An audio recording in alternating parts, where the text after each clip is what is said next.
Hi. She's very scared. Tell me what's going on.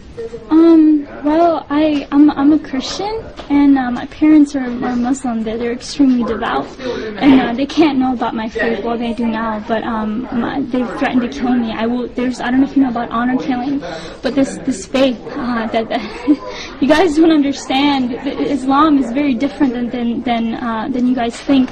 They have to kill me. My blood is now halal, which means that because I am now a Christian, I'm from a Muslim background.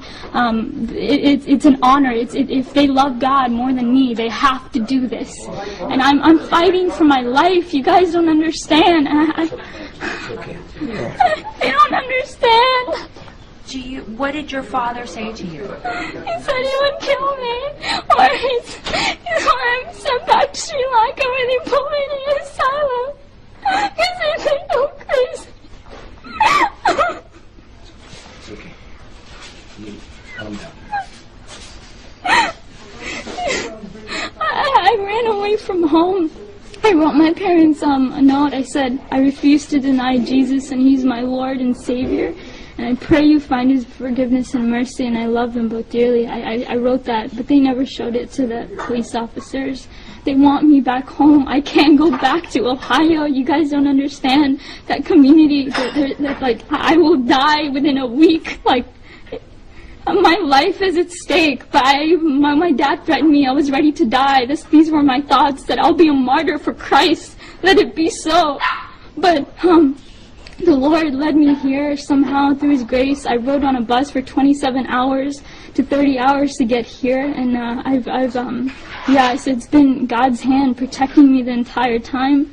And but I'm fighting for my life, so if prayers are appreciated. I don't know what, today's my birthday, my 17th birthday, and I might even die. I don't know what's gonna happen to my own life. Like, can you tell me why you ran away? I was threatened by my dad. When my dad found out, I had a Facebook. That's how he found out. And phone calls from the Muslim community started coming in with emails, and he confronted me. And I had a laptop, and he took that laptop and he waved it in the air, and he was about to beat me with it. And he said, if you have this Jesus in your heart, you're dead to me. You're not my daughter. And I refused to speak, but he said, I will kill you. Tell me the truth. And these words, bad words, he cussed words, and so I knew that I had to get away. A couple of weeks later, even I told my dad that I needed to learn more about Islam because I was scared, and I said that because when I had come to know the Lord, I dropped everything about Islam. I mean, I had to hide my Bible for years. I would go outside to pray. When my dad was asleep was when I went outside to pray. I snuck out to Christian prayer meetings in fear of my life.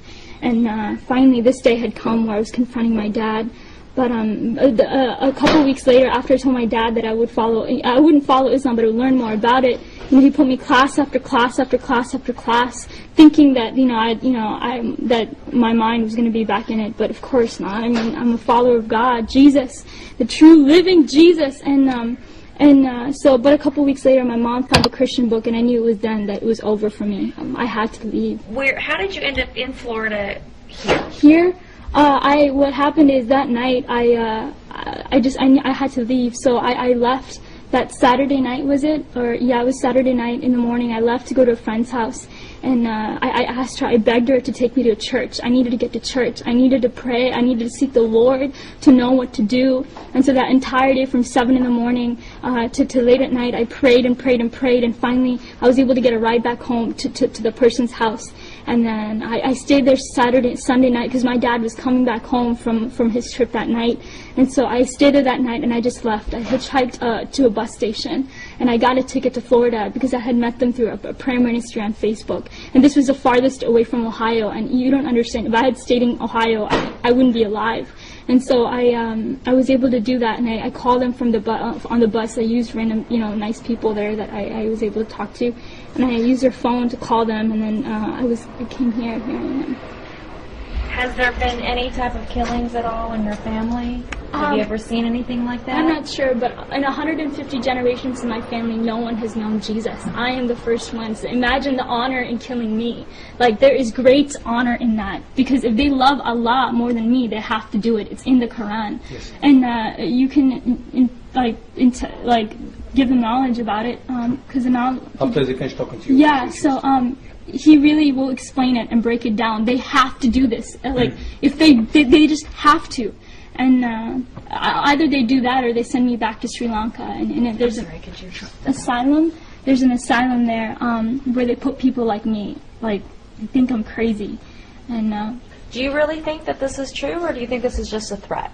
There's actually hundreds of cases that are backed like me. Amina and Sarah, they were forced to go back home. They were killed by their dad. Like, this is not just some threat. This is reality. This is truth. This is reality. How many more cases? If you want, there's case after case. There's hundreds of them. I am one. I am one of hundreds. They have to. You guys don't understand.